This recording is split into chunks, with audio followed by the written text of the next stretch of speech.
Hello students, Ravindra Pundir welcome you from Infinity team in ML Academy, and today we are going to discuss the some tips that will enhance your English and your pronunciation. How can you improve your English? We have to focus on those points. आपको कुछ points बताने जा रहा हूँ that you will use them in your own language and definitely they are going to be a very valuable and important point for improving your English. So how can you improve them? क्योंकि ये भी हमारे body part का हमारे body language का एक part बन जाती है. So how we should speak, तो इसको भी हम नकार नहीं सकते. तो हमें यहाँ पे थोड़ा सा ध्यान देना है कि everybody in the world wants to be a good speaker and wants to speak good English, लेकिन कोई भी चीज की ओर ध्यान नहीं देता है. यानी कि एवरीबडी वांट्स, चाहता हर कोई है लेकिन ध्यान नहीं देते हैं. रीजन रीजन ये है कि they do not make practice of it, और ये प्रैक्टिस के बिना आ नहीं सकती है. तो इसके लिए प्रैक्टिस आपको जरूरी है. And every school will teach you English. Grammar rules आपको सिखा सकते हैं, इंग्लिश को सिखा सकते हैं, but the conversation and the speaking you have to learn it by yourself. Until unless you wouldn't make practice of it, you cannot understand it.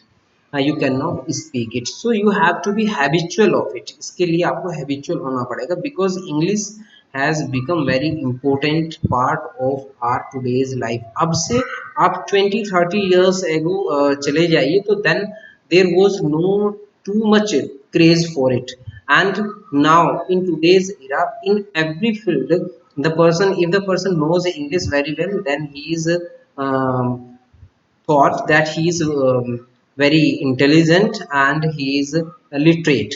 But the person who has difficulty in speaking also, then उसको अच्छा नहीं माना जाता है. उसको माना जाता है कि वो पढ़ाई उसने भले ही अच्छी की है लेकिन उसको एक तरह से अच्छी नज़रों से नहीं देखा जाता है. तो मैं वो वर्ड्स यहाँ पे यूज नहीं करना चाह रहा हूँ, कौन से वर्ड्स वो उसके लिए यूज किया जाता है. सो स्टूडेंट्स, यहाँ पे सबसे पहले आता है कि English when you are listening, you must be in habit of listening the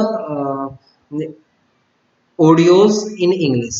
Audios, videos, you must listen, because listening will improve your learning very easily. It will make you learning very easy. आपकी learning बहुत easy हो जाती है. तो आप अच्छे से अच्छा जो टेक्स्ट है उसको सुनिए, वीडियोस को बार बार देखिए. You have to repeat, record the videos if somebody is speaking. You have to record it and then listen it until it become a part of your speaking. जब तक ये आपकी लैंग्वेज का एक पार्ट नहीं बन जाता है, you have to listen it very carefully. तो listening is part of learning. ये लर्निंग का हमारा बहुत इंपॉर्टेंट पार्ट होता है. तो you have to learn before, you have to listen it carefully. Okay, then हमारी जो स्पीच है, you have to listen it again and again. अगर एक बार में समझ नहीं आ रही, कोई बात नहीं, आप उसको फिर से दोबारा से रिवाइंड कीजिए, तो उसका रिकॉर्ड आप जरूर रखें. और सबसे नेक्स्ट चीज आती है कि हम if we learn in a rhythm then we learn very quickly. अगर हम किसी चीज को रिदम में, सॉन्ग की फॉर्म में हम उसको सुनते हैं तो हम बहुत जल्दी उसको लर्न कर पाते हैं. So if you have habit of listening songs, तो you must listen some English songs also. आप उसमें सुन सकते हैं अच्छे वाले इंग्लिश सॉन्ग्स की हम बात कर रहे हैं, तो you can listen some good English songs that will improve it. और it is going to be very beneficial for you. ये बहुत आपको हेल्प करेंगे.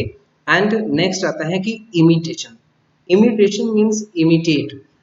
You have to imitate to the person who is speaking. You have to imitate it. Whatever you have listened, just imitate it in your own words in front of the mirror, आप कह सकते हैं. If you are alone in that moment also, you can learn it, you can do it, you can repeat it again and again, so that it will become part of your language. Okay, most important thing that I am going to tell you कि when we listen someone who is speaking in English, कि we started translating it and translating it into our mother tongue. So mother tongue is very good, but we should in today's time everything can not be done in the mother tongue. तो English is the foreign language, तो हमें तो focus तो करना ही होगा इसमें।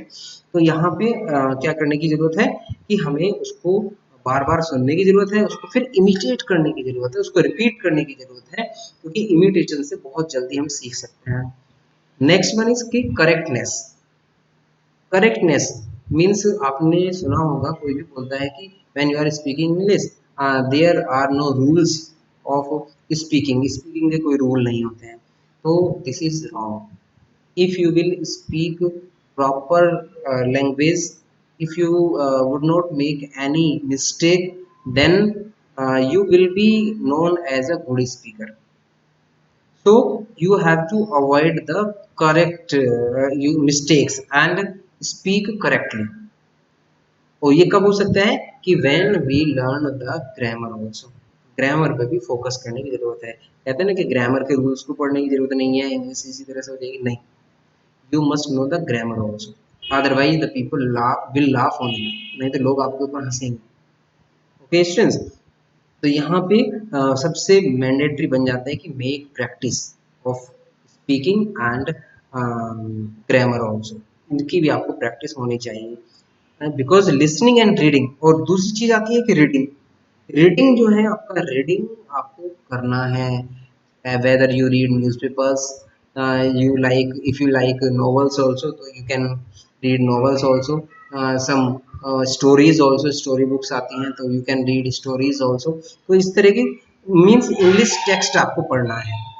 English text जितना पढ़ेंगे you will find so many new words, and those new words are going to be very helpful to you, क्योंकि वही न्यू वर्ड्स आपको नई चीज, एक नई चीज देंगे। और सबसे एक इम्पोर्टेंट पॉइंट यहाँ पे ये भी आता है निकल करके कि you must have some synonyms also.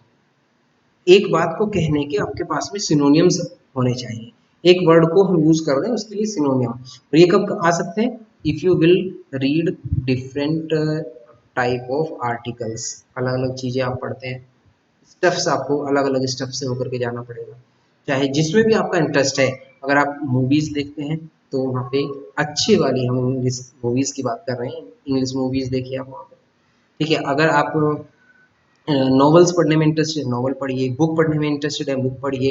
आप अगर अपना सिलेबस की भी बुक्स पढ़ते हैं अपने, तो उसको भी आप बोल बोल करके पढ़िए, because it will definitely help you. और जैसे ही कुछ वर्ड्स आपको न्यू वर्ड्स मिलते हैं, उन न्यू वर्ड्स को आप अंडरलाइन कीजिए and write its synonym also, then use that synonym also, उस सिनोनियम को यूज भी करना है। ये इंपॉर्टेंट पार्ट है हमारी इंग्लिश स्पीकिंग का। And develop self confidence also, सबसे बड़ी बात आती है, you have to develop self confidence. आपका सेल्फ कॉन्फिडेंस भी डेवलप होना चाहिए, you have to develop it, कि आप जो बोल रहे हैं वो सही है, ठीक है, स्टार्टिंग में। और आप अपनी स्पीकिंग को, हो सकता है कि if you are unable to speak at home, you must make a friend circle where you can deliver your lectures, deliver your expressions, and then day by day, within 6 month आप पाएंगे कि 6 month के अंदर अंदर कितना change वहाँ पे आ गया है आपके अंदर। तो लेकिन you have to do it regularly without forgetting even single day.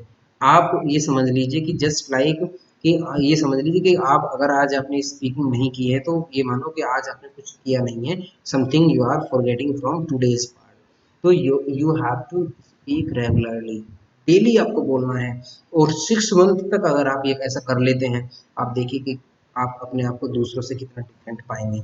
तो स्टूडेंट्स, ये कुछ मेन इंपॉर्टेंट पॉइंट्स हैं। और एक यहाँ पे हम पॉइंट ये भी कहेंगे कि if you are going to write something, अगर आप कुछ चीज लिख रहे हैं तो आप उसको, you should write it in English, आप उसको इंग्लिश में लिखिए। जो भी आप लिख रहे हैं, कुछ लेक्चर लिख रहे हैं, कुछ कोई सॉन्ग लिख रहे हैं, कोई something other you are noting somewhere, तो राइट इट इन इंग्लिश, उसको भी आप इंग्लिश में लिखिए। ये this is also going to be very helpful, ना कि अपनी मदर टंग में। जिस तरह से मदर टंग में होता है, मदर टंग अच्छी है आपको, लेकिन यहाँ पे जो स्पीकिंग अगर आपको इम्प्रूव करनी है, तो you have to write it in the English. And लिखने के बाद यू मस्ट रिपीट इट, मैं बार बार बोल रहा हूँ, रिपीट करने वाली चीज है। And and you have to speak yourself, talk your self. उस चीज को जो आपने लिखी है उसको अपने आप से ही रिपीट कीजिए, अपने मुंह से बात कीजिए, बोलिए in front of the mirror. आप हो सकता है किसी रूम में, हो सकता है बाहर कहीं, हो सकता है अकेले में, हो सकता है अगर सबके सामने नहीं कर सकते हैं, लेकिन you have to speak it out, तभी वो हेजिटेशन आपके मन से निकलेगी।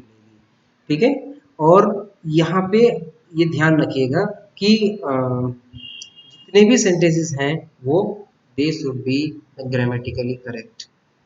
आप जो सेंटेंस बोलने जा रहे हैं तो उसको आप सही से, जैसे आप कोई वर्ड होता है प्रोनाउंसिएशन की अगर हम बात करें तो प्रोनाउंसिएशन में रिज्यूम और रेज्यूमे ये वर्ड होता है, रिज्यूम और रेज्यूमे। कुछ लोग रिज्यूम पढ़ते हैं उसको, कुछ रेज्यूमे पढ़ते हैं। तो ये लेटेस्ट ट्रेंड जैसे आएगा, इसको अब से आप देखेंगे 2 या 3 साल पहले इसको रिज्यूम बोलते थे लोग, लेकिन अब ये रेज्यूमे बोला जाता है। रीजन इज दैट कि it is in the trend now. और ट्रेंड आप कब फॉलो कर सकते हैं? When you listen the speakers English and you make practice of it। Listen the person who is speaking English, you have to listen very carefully। उसको सुनना तो है ही, लेकिन सुनना भी है very carefully। Then imitate it, उसको imitate कीजिए, नकल कीजिए, कॉपी कीजिए इसी तरह से बोलने की, स्पीकिंग की। एंड देन assimilate it, इसको assimilate कीजिए अपनी लाइफ में, बार बार रिपीट कीजिए। If you have recorder, recorder means mobile phone सभी के पास में हैंडी होते हैं, तो you must record it. Audio में कर लीजिए, वीडियो नहीं बनानी है तो ऑडियो में कर सकते हैं। And then listen it again and again। So these are some tips that will improve your English also, and try to make friends who can speak English, ना कि mother tongue. Avoid mother tongue, mother tongue को avoid कीजिए and make it a schedule कि you have to speak this to this time regularly। Okay students, thank you for watching। We will meet in next video with some another tips।